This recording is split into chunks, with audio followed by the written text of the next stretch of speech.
अगर एक लड़का जवानी में वीर्य का नाश करता है, ब्रह्मचर्य को तोड़ता है, हर एक दिन उससे गलती हो ही जा रही है, वो खुद को कंट्रोल नहीं करता, संभालता नहीं, समय रहते, तो आगे चलकर उसको क्या कुछ फेस करना पड़ेगा, क्या क्या चीज़ें उसकी ज़िंदगी में होंगी और उसको कितनी परेशानी झेलनी पड़ सकती है आगे चलकर, ये सारी चीज़ों के बारे में आज हम बात करेंगे।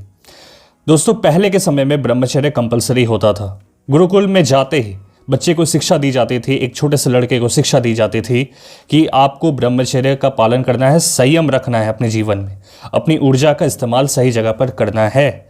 लेकिन आज के समय में हम ब्रह्मचर्य को नहीं समझ रहे हैं।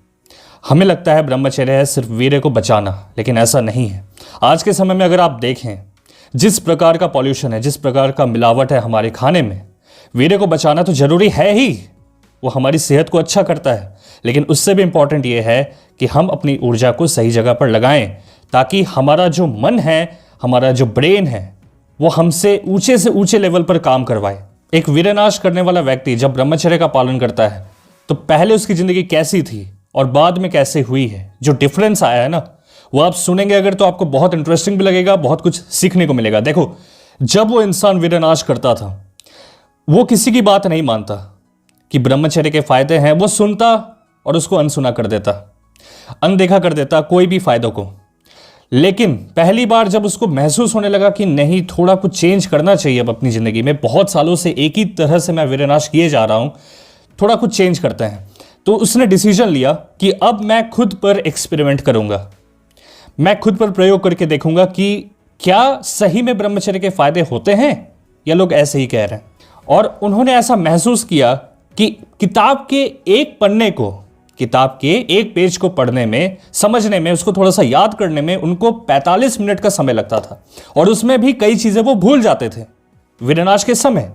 लेकिन जैसे ही वो ब्रह्मचर्य की शुरुआत करते हैं, थोड़े दिन गुजर जाते हैं, उनको एक चीज पता चली, उन्होंने नोटिस भी किया कि अब वो जब पेज पढ़ते हैं किसी किताब का, उनको बहुत सारी चीजें याद रह रही हैं और टाइम भी कम हो गया है।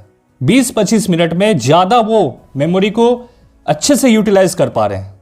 लेकिन ये चीजें पहले नहीं हो रही थी। एक और बहुत इंटरेस्टिंग चीज हुई है, पहले जब वो वीरनाश करते थे, उनके लिए 9-10 घंटे की नींद भी काफी नहीं थी। वो जब सुबह उठते थे तो वो थकान महसूस करते थे, उनको उसमें भी नींद आती थी। लेकिन जैसे ही उन्होंने ब्रह्मचर्य की शुरुआत की है, उनको एक चीज समझ में आने लगा कि पहले जैसा 9-10 घंटे में सोता नहीं हूं, बहुत कम टाइम में मैं अपनी नींद पूरी कर रहा हूं। और इस नींद में खासियत यह है कि जब मैं सुबह उठता हूं तो मैं फ्रेश फील करता हूं, एनर्जी से भरपूर होता हूं। देखो, ब्रह्मचर्य से पहले और ब्रह्मचर्य के बाद एक बहुत बड़ा अंतर उन्हें देखने को मिला कॉन्फिडेंस को लेकर। जब वो पब्लिक में जाते थे, लोगों के सामने, वो अच्छे से बात नहीं कर पाते थे अनजान लोगों से, उनको घबराहट होती थी, डर लगता था घर से निकलते ही। लेकिन ब्रह्मचर्य के बाद जो भी डर, घबराहट थी ना, वो धीरे धीरे करके समाप्त होने लगी। पहली बार उनको महसूस हुआ कि मैं जो सोच रहा हूं, मेरा जो सवाल है, मैं कन्वे कर सकता हूं, मैं लोगों से पूछ भी सकता हूं। लेकिन पहले उनके मन में सवाल रह जाते थे, लेकिन वो पूछ नहीं पाते थे। अब देखो, जो भी मेरे भाई रनिंग करते हैं वो अच्छे से रिलेट कर पाएंगे। पहले वो 1 किलोमीटर 2 किलोमीटर इतना ही दौड़ पाते थे, ज्यादा से ज्यादा, वीरनाश जब करते थे। लेकिन जब उन्होंने ब्रह्मचर्य की शुरुआत की है, उनको पता ही नहीं चलता है कि कब वो 1 किलोमीटर पूरे कर रहे हैं, कब 2 किलोमीटर, इतनी उनमें एनर्जी आ गई है। पहले वो बहुत जल्दी भावुक हो जाते थे, मतलब जल्दी से गुस्सा आ जाता था, कुछ देख लेते थे तुरंत से रिएक्ट करते थे, मतलब अगर कुछ देख लिया ना गंदा तो एकदम से वो वीरनाश कर देते थे। लेकिन ब्रह्मचर्य के बाद उनको धीरे धीरे समझ में आने लगा कि ये सारी चीजें अब मुझ पर असर नहीं डाल रही हैं, मैं मेंटली, दिमाग से मैं स्ट्रांग हो रहा हूं, मैं भावुक होकर अब रिएक्ट नहीं करता। अब देखो, इन्होंने तो अपनी जिंदगी को बचा लिया, लेकिन क्या होगा उस इंसान का जो वीरनाश की आदत को नहीं छोड़ पाता है। देखो, सबसे पहले तो वो एक गुलाम है।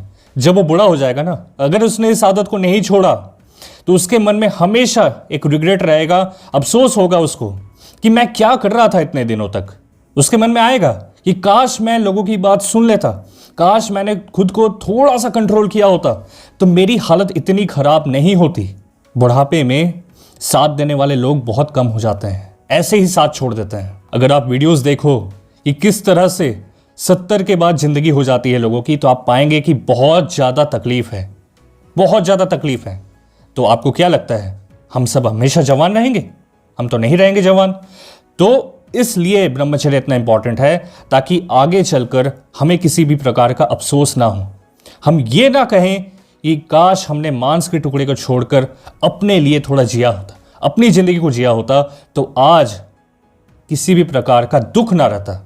इसलिए हमारा फोकस होना चाहिए अभी आज से ब्रह्मचर्य की शुरुआत करना, ताकि जब 2023 की शुरुआत हो तो हमारे पास एक मोमेंटम हो, हम आगे की तरफ बढ़ें, हम पीक पर हों, हम अपनी एनर्जी का सही जगह पर इस्तेमाल करें।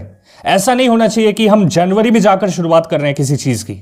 2023 की शुरुआत अभी से होगी, ताकि जब आप प्रवेश करें वहां तो आप एक बेहतर इंसान हो, आपके अंदर मोटिवेशन हो, विल पावर की कोई कमी ना हो, आप जो भी चाहते हो उसको आप पूरा करें। डे 1 से, जनवरी के पहले दिन से आप शुरू हो जाए काम पर।